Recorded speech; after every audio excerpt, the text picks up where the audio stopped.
আমার জামাই কোথাও যদি কিছু খায় আর সেটা যদি ওর মুখে মজা লাগে তাহলে ওটা আমাকে না খাওয়ানো পর্যন্ত মনে হয় ওর শান্তি পায় না।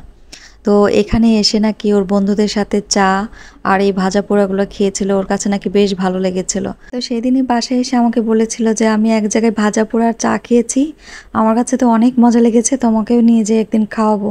আর সত্যি এখানকার ভাজা পোড়াগুলো আসলেই অনেক মজা। ওরা একটা মশলা ইউজ করে আর একটা সস বানায়, মানে ওরা নিজে বানায় সসটা। আপনার এই সসটা একটু টক মিষ্টি ঝাল, তো এই জন্য মনে হয় একটু অন্যরকম টেস্ট লাগে। আর আমরা নিয়েছিলাম কলার চপ, যেটা ও খেয়েছিল, ওর কাছে নাকি বেশ মজা লেগেছিল, তাই কলার চপ দিয়ে স্টার্ট করলাম।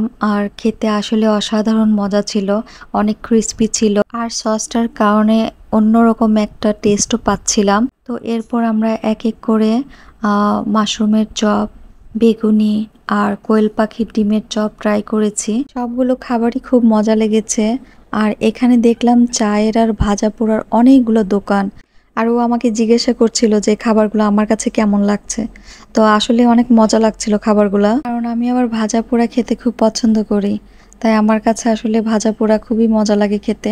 ওর কাছে কলার চপটা এতই মজা লেগেছিল যে ও একবার খাওয়ার পরে আবারও নিয়েছিল। আর এটার লোকেশন কিন্তু আপনার বগুড়া সাতমাথাতেই, ফুলের যে দোকানগুলো আছে সেই গলি দিয়ে যে পোস্ট অফিসের পাশেই এটা। এর আগে কখনোই আমি এখানকার ভাজা পোড়া বা চা খাইনি, এবারই প্রথম। কারণ ও খেয়েছে, ওর কাছে এত মজা লেগেছে, এই জন্য আমাকে নিয়ে আসছে খাওয়াবে বলে। আর কোয়েল পাখির ডিম আমার খাওয়ার থেকে দেখতেই বেশি মজা লাগে। আর এই দেখেন, যত দোষ নন্দ ঘোষ, মানে এত কিছু চপ খেলো তখন কোনো কিছুর তেল চোখে পড়ে নাই। এই যত দোষ ওই বেগুনির, মানে বেগুনির গায়ে সে তেল দেখতে পেলো। ভাজা পোড়া খাওয়া শেষ করে এখন চলে গেলাম চা খাওয়ার জন্য। আর এখানকার চা নাকি খুবই মজা, যেটা ওর কাছে আমি শুনেছি। তো আমরা নিয়েছি মশালা টি। আর চাটা দেখেই তো আমার মনটা খারাপ হয়ে গেল, এত কম চা। আমার সত্যিই কষ্ট লাগছিল, কারণ আমি চা কফি এগুলো কম দেখলে আমার মানে খুবই কষ্ট লাগে। দুজনের চা একসাথে করে দেখছিলাম যে ওর চা বেশি না আমার চা কম।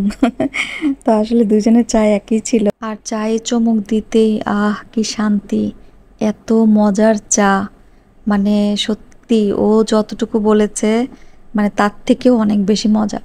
আমার মুখে তো এখনো চায়ের স্বাদটা লেগে আছে। অনেক দিন পর এত মজার চা খেলাম। আমি মামাকে বললাম, মামা আপনি এত মজার চা বানান আর পরিমাণ এত কম দেন কেন? মামা হেসে বলল, ঠিক আছে দেন, আমি আপনাকে আরো 1 মগ বানাই দিচ্ছি। তো আমি বললাম যে না মামা, আজ না, অন্য একদিন এসে আপনার হাতের চা খেয়ে যাব। চা খেতে খেতে আপনাদের কাছ থেকে বিদায় নিয়ে নিচ্ছি। আমার ভিডিওটি যদি আপনাদের ভালো লেগে থাকে তাহলে ভালোবাসা দিয়ে পাশে থাকবেন আর আমাদের জন্য দোয়া করবেন। আল্লাহ হাফেজ।